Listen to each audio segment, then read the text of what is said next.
Hello, dear friends, and welcome. I am Nicole Beecham, and this is the Energetic Pathway Podcast, Journey Back to Yourself. I'm so glad that you're here. Each week, we will explore a range of topics, all aimed at helping you journey back to your true self. Let's jump into today's topic together. Welcome. So today's episode is actually going to be about sitting with difficult emotions. But before we get started with that, let's go ahead and do a bit of grounding. So I want you to start by taking a big, deep breath in through your nose, making sure that you fill your belly completely up, and then slowly exhaling through your mouth. And let's do that one more time.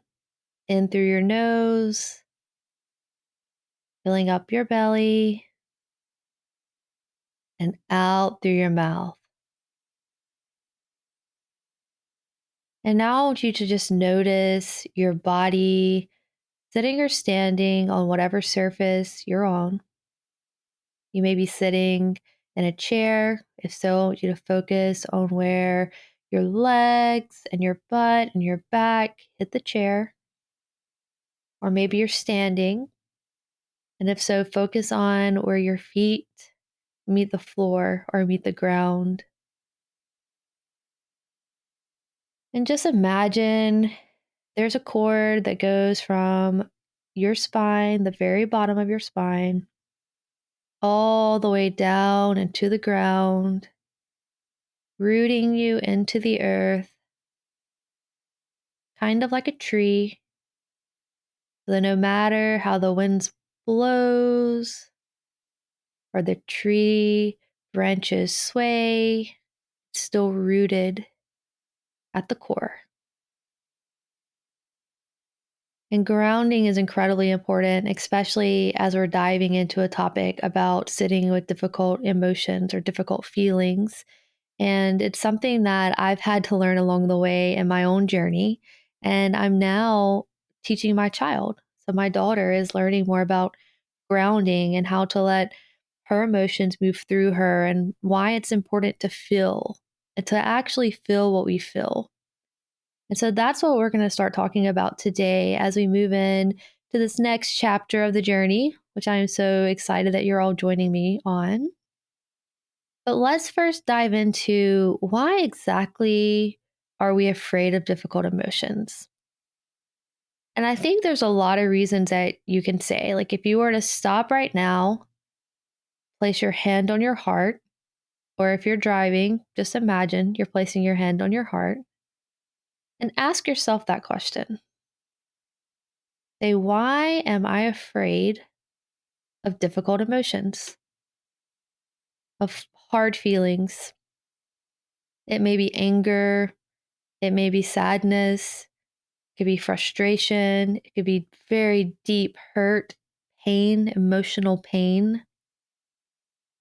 It could be rage. Whatever feelings that you consider to be difficult. Why are we afraid of feeling those? Just sit with that for a minute because it's going to be different for everyone. Some people may be terrified of expressing anger because maybe they lived in a household where anger was expressed all the time growing up by those around them. And they're like, no, I don't want to do that. I don't want to be that. I'm afraid to express anger.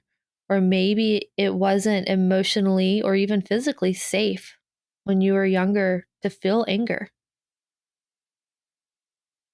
Regardless of your childhood upbringing and your individual experiences, or even your adult experiences in life, we as a society are conditioned to stay so busy that we don't actually have time to truly feel what we feel.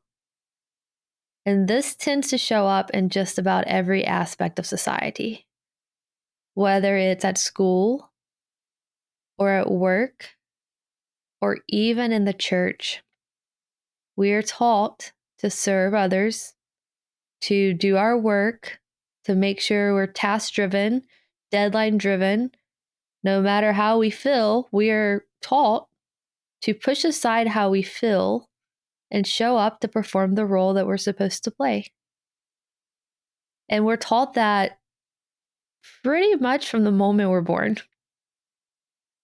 So there should be no surprise to you or to anyone else about why, of course, it is hard for us to express and we may even be afraid of difficult emotions. It's because a lot of us haven't really sat with difficult emotions in a healthy way. Not only that, but society doesn't often want us to feel our emotions.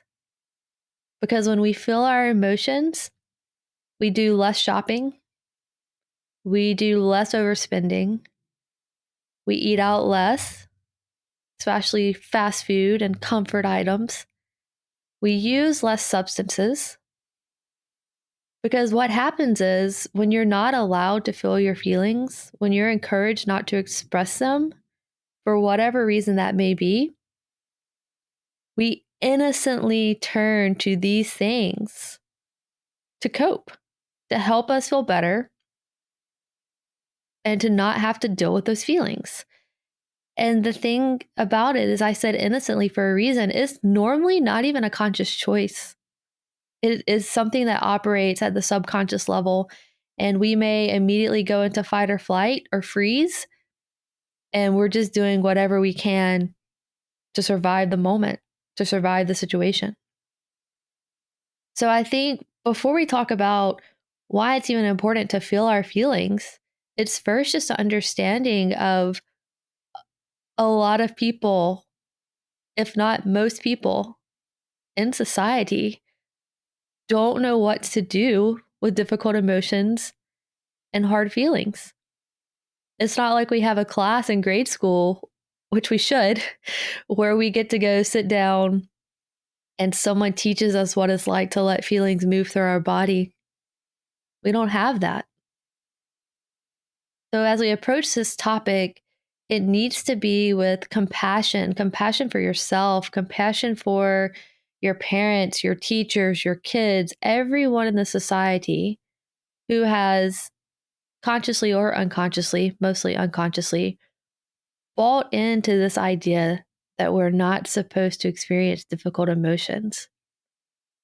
And I'll just go ahead and say the way that this works, and I've alluded to this before in a previous episode, is if you imagine a creek or a river flowing. If you put a dam in the middle of it and you say, okay, only part of you are allowed to flow through, you block out not only those negative emotions, or you call them negative, they're just harder emotions on the other side of things. You block out not only those emotions, but also all the positive ones that you actually want. So if you desire joy, if you desire peace, if you desire happiness, if you desire bliss, excitement, fun, all of those beautiful, beautiful emotions that you want, you can only have them truly when you learn to hold the emotions that you may consider difficult or that you don't want. And I'm not saying it's easy, but I'm saying that we can learn to do it. And that makes the beauty that we see, the peace that we feel, all of it so much more powerful because we're not dampening our emotions in order to protect ourselves. We're allowing them to flow through us. Let's talk a little bit about why it's essential that we actually feel our feelings.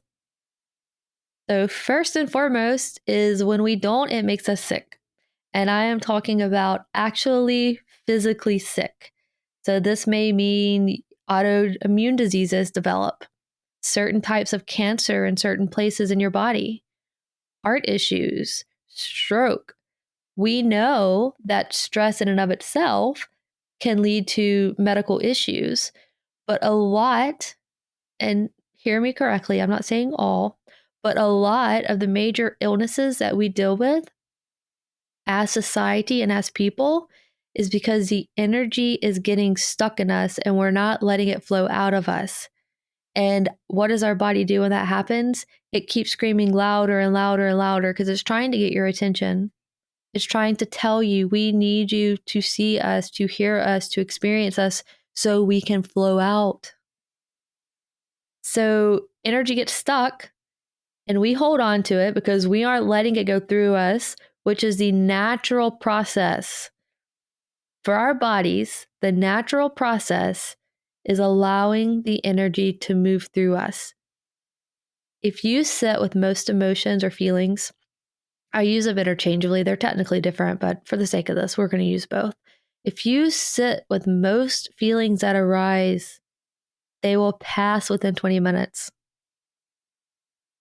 That's it. It's that simple. And I'm going to give you some tips on how to do that because there was a time when I would sit and try to let my feelings come up and arise, and I thought I was going to die, right? Like, it's like, oh gosh, it's so much pain. There's so much intensity.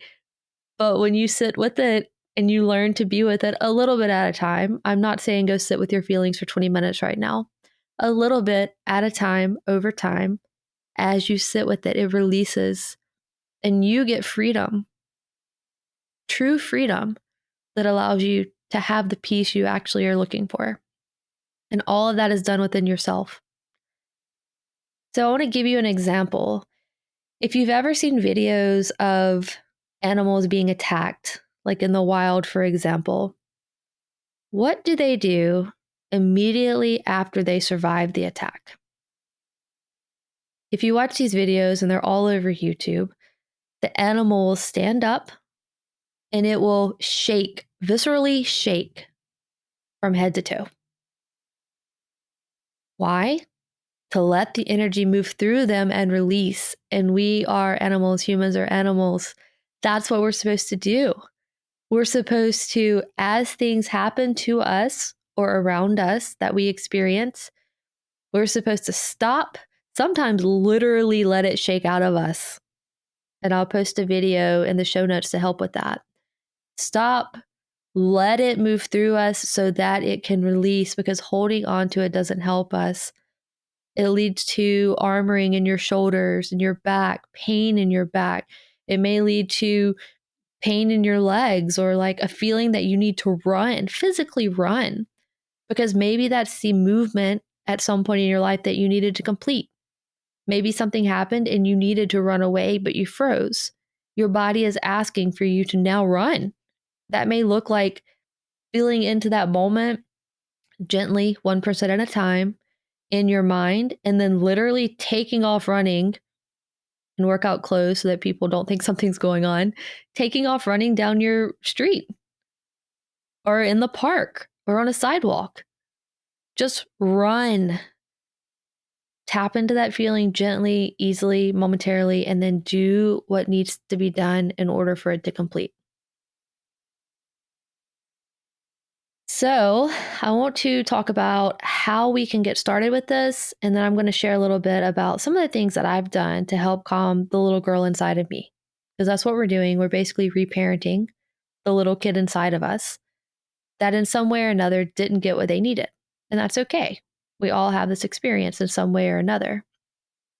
The thing that's important to know when getting started is you can start slow. Even if it's only 5 minutes a day, all you have to do is stop, sit down, place your hand on your heart, and ask yourself how you feel. And then allow whatever comes up to be okay. So right now, I may ask myself, all right, get calm, get quiet, let my mind get quiet, let my body get still. Stillness is so important in this practice. Take a couple of centering breaths and be like, what do I feel right now? And a lot of things may come up. Maybe what comes up is you feel excited. Maybe you feel overwhelmed. Maybe you feel threatened or fearful. Maybe you feel anxious. Maybe you feel happy. Whatever you feel is okay. Just let it come up. Let it come up to be witnessed. That's all it needs, is for you to witness it. And if you have trouble allowing that feeling to come up in a way that allows you to witness it without being sucked in by it, then imagine taking that feeling and putting it in a ball in your hand, and you're looking at the feeling as an observer, so you're separate from it. And maybe at the beginning, you just start by saying, I see you, pain. I just want you to know I see you. And as you do that, what you're going to notice is your body is going to release a little bit of energy. That may come out through a deep breath or a deep sigh. It may come out as a yawn. And again, all you have to do is just say, I see you. 5 minutes a day. Even that little bit can help calm your nervous system a little bit around whatever you're feeling. And then over time, you can add up to the point where you can see that feeling, you can understand it, you can send it love, you can thank it for the ways that it served you and probably help keep you alive. But for now, all you have to do is look at it, separate from it, name it. I see you, anxiety. I see you. I see you, and I feel where you're coming up in my body. I see you. And it's okay. You're allowed to be there. That can literally work miracles when it comes to helping that energy start to move through you. There's several things similar to this that I've done to help the little girl inside of me or when difficult emotions and feelings come up. And sometimes it really just depends upon where I am in the moment, right? So something may come up and all I may need to do is go outside, take my shoes off, put my bare feet on the ground, take some deep breaths, and just imagine the heaviness of whatever I'm feeling being released into the earth below me, where it can be held and recycled for good of everyone in society. And at other times, it may literally look like getting in the rocking chair that I have in my room, wrapping up in a blanket, and just crying and letting that be okay. Like, and if I can only handle that for 5 minutes, maybe I set an alarm on my phone. I'm like, all right, I'm going to sit with this feeling for 5 minutes. And I just sit there and I let it be okay. And I rock. And then I take a deep breath and I realize that some energy moved. And this one time, I may have shared before on a different episode, the little girl inside of me was freaking out. And I was like, all right, what do you need? And she wanted a teddy bear. So I went to TJ Maxx, which is a discount store. And I'm like, all right, you pick out whatever teddy bear you want. And I came home with the teddy bear. And that teddy bear is still on my bed today. So allow yourself the permission and creativity to ask. I've watched calming nursery rhyme videos off of YouTube one night just to get the little girl inside of me to calm because I felt like she just needed rocked or soothed. You know, I've had clients basically start painting. Like they just felt like the little girl inside of them wanted to paint or wanted to color. Sometimes it's dance. Like, I just want to dance. It doesn't have to be a professional dance. You just shake. Allow your body to move. Whatever it is, may you provide that gentleness to yourself and provide that safe space to start allowing those difficult emotions to start to move through you, to allowing them to be so that they can move through you. So it's all about reparenting the little one inside of you who needs to be reminded that she or he is safe and loved and can feel what they need to be feeling at the same time. What they feel is okay. How they feel is okay. It is all okay. And as you make space for that, you'll be amazed to see over time how doing that allows you to move through stagnant energy that's been there for a very long time. So before we close, I want to talk a little bit about the misconceptions about feeling difficult emotions. And the first one is no, you're not going to die. And I say that because there was a part of me that thought if I allowed in the fullness of how this feels, I am going to die. And that's not what happens. That doesn't happen. So that's not going to happen.